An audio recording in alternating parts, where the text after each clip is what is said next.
జై శ్రీరామ్. శాస్త్రకుస్ ఛానల్కు స్వాగతం. రావణుడు శక్తి, జ్ఞానం, శౌర్యం కలిసిన అసాధారణ వ్యక్తి. ఆయనలో ఉన్న మహాప్రతిభ ఒకవైపు, ఆయన చేసిన దుర్మార్గాలు మరోవైపు.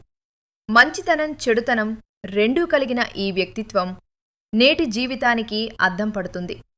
ఇప్పుడు రావణుడి 12 ముఖ్య లక్షణాలు, వాటి నేపథ్యంలో ఉన్న సంఘటనలు, మనం నేర్చుకోవలసిన పాఠాలను పరిశీలిద్దాం. మహావిజ్ఞానం.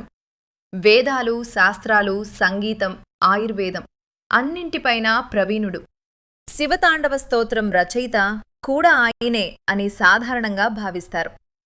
జ్ఞానం ఎంత ఉన్నా అది మనను మంచి దారిలో నడిపించాలి. జ్ఞానంతో పాటు వినయం, నియంత్రణ ఉంటేనే ఆ జ్ఞానం మనకు రక్షణగా మారుతుంది. అపూర్వ శౌర్యం. దేవతలు కూడా భయపడిన యుద్ధాలను ఒంటరిగా నడిపిన వీరుడు. ధైర్యం, శక్తి. కాని అది మంచి పని కోసం వాడాలి. ధర్మం లేని ధైర్యం చివరికి నాశనం మాత్రమే ఇస్తుంది. అహంకారం. సీతను వదిలించమని మంద్రోదరి, విభీషణుడు, రాముడి దూత హనుమంతుడు ఎన్నిసార్లు చెప్పినా వినలేదు. అహంకారం మనకు కనిపించని శత్రువు.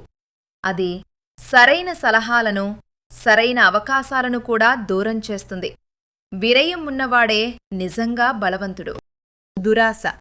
తనది కానిదాన్ని బలవంతంగా పొందాలనే ఆలోచనతో సీతను అపహరించడం. అతి కోరికలు మన ఆలోచనను చెడగొడతాయి. మనది కానిదాన్ని బలవంతంగా కోరడం ఎప్పుడూ సమస్యలు తీసుకువస్తుంది.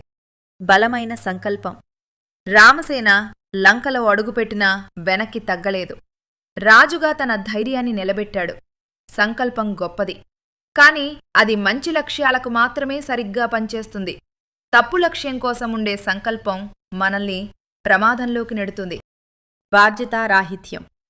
సీతను అపహరించటం వల్ల లంక మొత్తం ప్రమాదంలో పడింది. ప్రజల భద్రత, రాజ్యం భవిష్యత్తు అన్నింటినీ పణంగా పెట్టాడు. ఆలోచించకుండా తీసుకునే నిర్ణయాలు మనకే కాదు, మన చుట్టుపక్కల ఉన్న వారికి ప్రమాదం.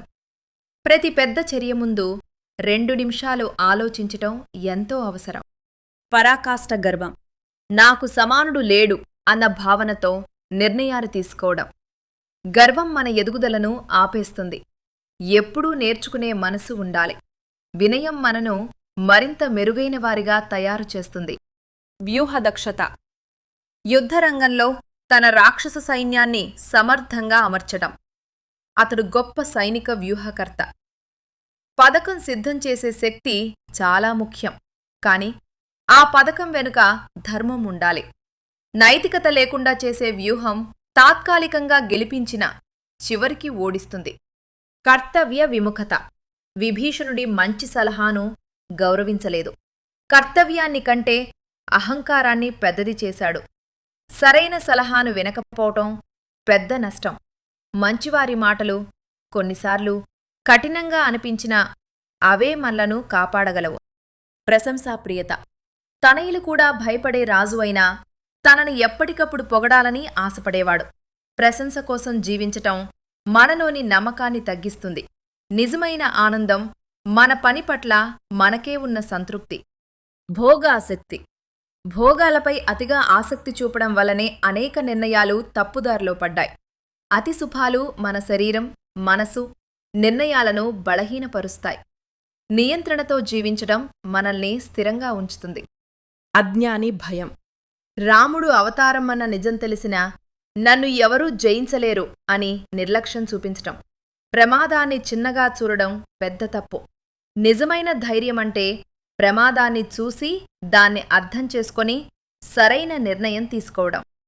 రావణుడు మనకు చెప్పే స్పష్టమైన సందేశం: జ్ఞానం, శక్తి, ప్రతిభ ఎంత ఉన్నా వినయం, ధర్మం లేకపోతే పతనం తప్పదు. మంచి లక్షణాలను గ్రహించాలి, చెడు లక్షణాలను నివారించాలి. రావణుడి కథ అందించే అత్యంత విలువైన పాఠం ఇదే. జై శ్రీరామ్. ఆసక్తికరమైన కంటెంట్ మరియు క్విజ్ల కోసం సబ్స్క్రైబ్ చేయడం మర్చిపోవద్దు.